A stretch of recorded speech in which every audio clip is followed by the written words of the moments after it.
মিলাদুন্নবীর বিশেষ কোনো নামাজ আছে কিনা? ভাই, ঈদে মিলাদুন্নবী তো ইসলামে নাই, নামাজ হবে কোত্থেকে? নবী করিম সাল্লাল্লাহু আলাইহি সাল্লামের জন্ম হয়েছে এটা সত্য, কিন্তু এই জন্ম উপলক্ষে কোনো ঈদ বা কোনো উৎসবের নির্দেশ কোরআন বা হাদিস কোথাও আমাদেরকে দেওয়া। একজন মুসলমানের আদেশ নিষেধ পাওয়ার জায়গা কোনটা? কোরআন এবং হাদিস। কোরআন এবং হাদিসে কোনো একটা জাল হাদিসেও নবী করিম সাল্লাল্লাহু আলাইহি সাল্লামের জন্মের দিনটাকে উৎসব হিসাবে উদযাপনের কোনো নির্দেশনা বিলকুল। আরে ভাই, জন্মদিবস উদযাপন এটা তো পেগানদের কাজ। অগ্নিপূজক, প্রকৃতি পূজারী আছে অনেকে, তাদের কাজ। এক সময় খ্রিস্টানরা পর্যন্ত জন্মদিবস পালন করতো না, পরবর্তীতে সেটা খ্রিস্টানরা ধরছে শুরু করা। ঈসা আলাইহিস সালামের জন্মদিবস, ক্রিসমাস ডে তারা পালন করে। এদের দেখা দেখে মুসলমানরা চিন্তা করছে তাহলে আমরাও আমাদের নবীর মহব্বত প্রকাশ করি। যারা করে তারা মহব্বতই করেন, তারা নবী সাল্লাল্লাহু আলাইহি ওয়াসাল্লামকে ভালোবেসেই করেন। অথচ নবী সাল্লাল্লাহু আলাইহি ওয়াসাল্লাম ইহুদি খ্রিস্টানদের অনুসরণ করতে নিষেধ করেছেন। আমরা সেই কাজই করছি।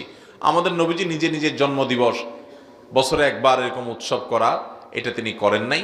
না চার খলিফার কেউ করেছেন, না কোনো সাহাবী করেছেন, কোনো জাল হাদিসেও নাই। অতএব ঈদে মিলাদুন নবী নামে যেটা আমরা উদযাপন করি, এটার অস্তিত্বই ইসলামে নাই। কোরআন হাদিসে এরকম কিছু করতেই বলা হয় না। ইসলাম পূর্ণাঙ্গ দিনের বিধান, যার কারণে এটার আবার আলাদা নামাজ কোত্থেকে আসবে?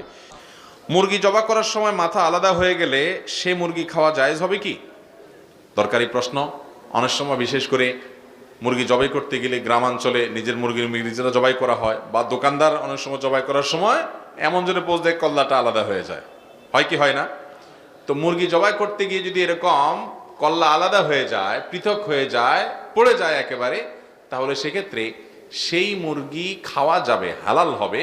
কারণ মুরগি বা যে কোনো পশু জবেটা হালাল হওয়ার জন্য তার রগগুলো ঠিকঠাক মতো কাটা যাওয়া হলো শর্ত। রগগুলো 4টা রগের ভিতরে 3টা রগ কাটা গেছে, বাস বিসমিল্লাহ বলে জবাই করছেন, মুসলমান জবাই করছে, এটুকু যথেষ্ট মুরগি হালাল হওয়ার জন্য। সেটুক তো হয়েছে, বিসমিল্লাহ আল্লাহু আকবার বলে বলছে, আবার রগও কাটা গেছে, মুরগি খাওয়া হালাল। কিন্তু কল্লা যে পৃথক হয়ে গেছে, এটা ইচ্ছাকৃত এরকম করা অবশ্যই অনুচিত। কারণ শুধুমাত্র রগ কাটতে বলা হয়েছে, আপনার কল্লা আলাদা করতে বলা হয় নাই। তাছাড়া কল্লা আলাদা যদি ভুলে হয়ে যায়, যে আমি করতে চাই নাই, কিন্তু সন্দেহের কারণে যে রগ সব কাটা গেল কিনা, হঠাৎ দেখি কল্লা কাটা গেছে, তাহলে অসুবিধা নেই, মুরগি খাওয়া যাবে। কিন্তু ইচ্ছাকৃত এরকম করা অনুচিত।